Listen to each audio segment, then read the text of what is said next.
All right, check it out. It's got the Monterey pool float and water hammock. This is how it arrives, just like this.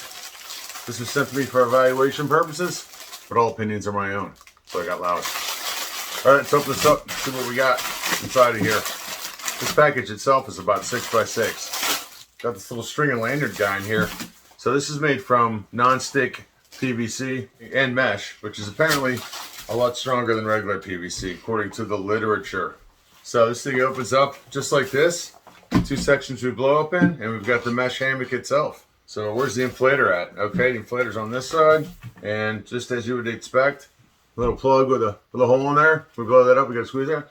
Okay, that's hard. We're gonna have to use something for that. This whole thing in its entirety is about, I'm gonna go ahead and say 49, 50 inches long, 10 inches by about 27 inches. Says it's good for an adult up to 250 pounds.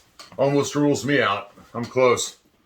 So obviously something like this would be great for adults or kids alike if you're lounging around the swimming pool in the summertime, having a little fun. All right, so here it is, all blown up, a 4-in-1 pool hammock. So I just pumped it up with this bike pump and that little orange attachment on there, and it took me about 30 pumps. It's very compact. I did it inside, didn't have to leave the comfort of my own home to blow this up, and now I'm ready for the pool. I'm ready to take this to the pool with me. I can throw this thing in the car actually, because it's compact enough and pretty awesome. So there it is. Definitely worth checking out if you have a swimming pool or a local swimming pool you go to. PWOE 4-in-1 Monterey pool float and hammock. So check it out.